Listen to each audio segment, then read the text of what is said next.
बिस्मिल्लाहिर्रहमानिर्रहीम। अस्सलाम वालेकुम। आज आपके लिए बहुत ही यूनिक और बहुत ही चटपटी मज़ेदार चाट की रेसिपी लेकर आई हूँ।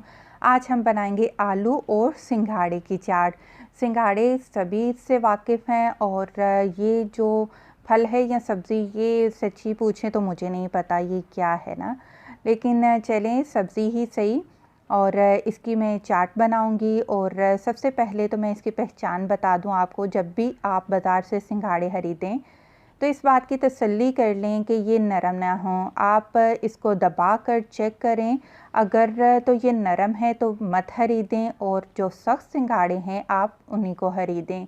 और क्योंकि ये तालाबों और जोहड़ वगैरह में ये उगते हैं, तो इसलिए आप इसको 2-3 पानी अच्छे से आपने वॉश करके रख लेना है। तो इसको पानी में उबाला नहीं जाता, इसको स्टीम किया जाता है, क्योंकि पहले भी बताया है ये डायरेक्ट पानी में उगते हैं। और अगर हम इनको मज़ीद ज़्यादा पानी में उबालें तो ये नरम पड़ जाएंगे। तो बर्तन में सिंघाड़े डालें और 1/4 कप सिर्फ आपने इसमें पानी शामिल कर देना है। और रोटियों का सिंपल रुमाल ले लीजिए। इस तरीके से आपने बर्तन को टोटली कवर कर लेना है, ताकि जो स्टीम है वो बर्तन से बिल्कुल भी बाहर ना आए और जो सिंघाड़े हैं वो स्टीम में ही पक जाएं। तो बिल्कुल जो दम वाली आग होती है ना, जैसे हम चावलों को दम लगाते हैं, बिल्कुल उसी आग पर आपने इनको स्टीम करना है कम से कम आधे घंटे के लिए। इसके बाद हम इसको ठंडा करेंगे और छील कर रख लेंगे। तो अल्हम्दुलिल्लाह सिंघाड़े भी बिल्कुल तैयार हो चुके हैं और बिल्कुल बहुत ही ज़बरदस्त किस्म के गल चुके हैं। और इसके अलावा मैंने 2 दरमियाने साइज़ के आलू लिए और इनको भी उबाल कर हमने रख लिया है। इसके अलावा जो चटपटी चाट बनाने के लिए चीज़ें चाहिए, एक दरमियाना प्याज, उसको बारीक बारीक चॉप करके आपने रख लेना है।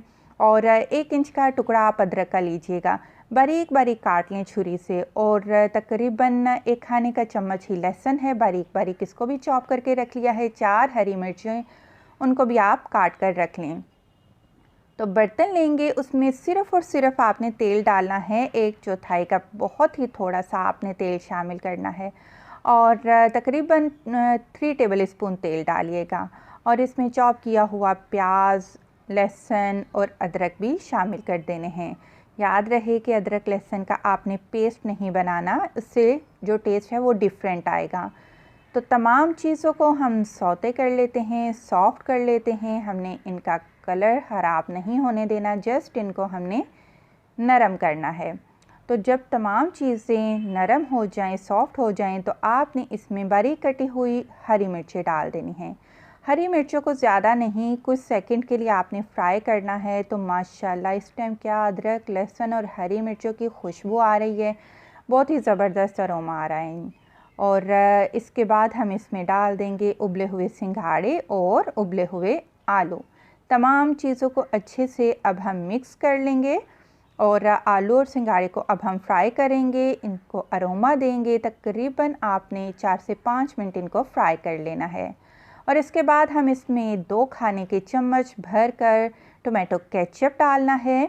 1 खाने का चम्मच आपने चिली सॉस शामिल करना है और 1 खाने का चम्मच आपने इसमें सोया सॉस शामिल कर देना है। बहुत ही ज़बरदस्त ये चाट बनेगी, आप ज़रूर ट्राई करिएगा। और आधा चाय का चम्मच नमक और आधा चाय का चम्मच काली मिर्च का पाउडर शामिल कर देंगे। फिर हम दोबारा इन तमाम चीज़ों को मिक्स करेंगे। और मिक्स करने के बाद तकरीबन 2 मिनट के लिए हम इनको पकाएंगे। तो बहुत ही ज़बरदस्त आप कह सकते हैं कि ये जो सॉस है वो चाइनीज़ सॉस कह सकते हैं आप इसको। इस चाइनीज़ सॉस में जब आप ये सिंघाड़े और आलू की चाट बनाएंगे तो जायका आपको बहुत ही लाजवाब लगेगा। तो 2 मिनट के लिए इस सॉस में मैंने इन दोनों चीज़ों को मिक्स कर लिया है। और माशाल्लाह से चटपटी हमारी ये चाट बनकर तैयार हो चुकी है। सर्व करने से पहले आप इस पर बारीक कटा हुआ हरा धनिया डाल दें। वीडियो पसंद आई है जाते जाते लाइक करते जाएं। खुश रहें, दुआ में याद रखें। अल्लाह हाफिज़।